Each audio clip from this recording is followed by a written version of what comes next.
Michael Johnson is considered one of the greatest and most consistent sprinters in the history of track and field. Now retired, his ethos and experience is being passed on to a new generation of athletes via Michael Johnson Performance. After I retired from my career, I was able to reflect a lot on the answer to the question that I got quite often, which was, how were you able to be so consistent over such a long period of time? And it was obviously being born with that sort of talent. Of course, a lot of hard work and dedication and commitment, the usual, The thing was, I was very hungry to learn about my athleticism and how to get the best from myself. And I was fortunate to have a great support staff of people working together to keep me healthy and keep me at my best. So what I set out to do with Michael Johnson Performance is to provide that same sort of support to athletes at all levels and in all sports.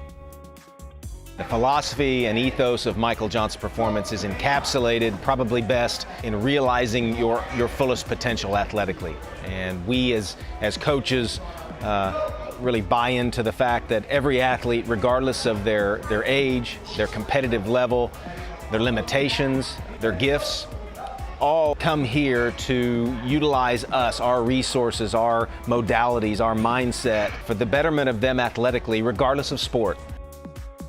Oftentimes what happens is, and certainly over the last 15 or 20 years, I would say, there's been just a huge push to focus on the skill of sport. Athletes and coaches will focus so much on that and make the assumption that the athleticism, the speed and the strength and the power that an athlete has, they're either born with it or they're not, and that's not true. We're all born with some degree of athleticism, and there are windows of opportunity to optimize speed, to optimize power, to optimize strength, to optimize endurance. So our programs are built to do that. The world-class facility not only caters to elite athletes, a big focus is also put on optimizing athleticism from an early age. Our youngest athletes are 9 years old, all the way up to the Olympic and the professional. So if you look at that market, it's pretty vast, and everyone needs something different. It's important to differentiate with athletes training via their age. And we know this both physiologically, that they're different. A 9-year-old is a different animal than a 12-year-old.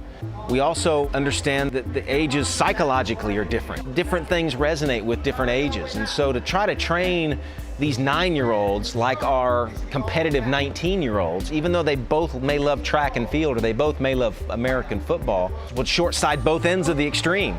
For our young athletes, it's about general movement, coordination, more speed type stuff. For that middle school athlete, you're talking about acceleration, power training, getting into some weight room a little bit and moving it fast. And then for the older kids, you're looking at strength. They need strength, they need to kind of tailor it now towards a sport, and stamina. That's our young athlete programs. And then, of course, our elite and professional athletes, Olympic athletes, those athletes are trying to get those very small marginal improvements that make the difference between either making a team or not, or at the ultimate level, a gold medal or a silver medal. And they are having to uncover every area that they possibly can in terms of opportunity to maximize their athleticism, because obviously as you get to that top of the pyramid where professional and elite athletes operate, it's the very small things that make the differences.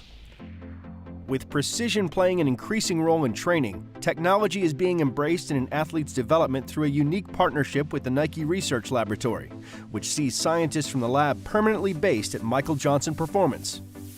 We've been very, very aggressive from the day we opened our doors in embracing technology to benefit the training and to benefit our athletes. Now you're seeing this combination of the training and the science is starting to merge together, and it's inside the training facility. And so we call it a living laboratory. And so they're capturing data just raw, and this is in action. It's not made up. We're not trying to stage this. You're capturing what the athlete naturally does. And so to get that type of insight where you can't see it with the human eye, and now we've got hard numbers, raw data, and we can make that change to the athlete, it's incredible. There's nothing that's insignificant. If it contributes to performance, it's important. During my career, people would ask me, how much of it is mental and how much of it is physical? I don't know. I know that they're both important, and so I have always focused on being 100% proficient at both areas. So attention to detail is very important for us, and we are surgical about how we actually go about the process of developing every one of those particular areas that contribute to performance.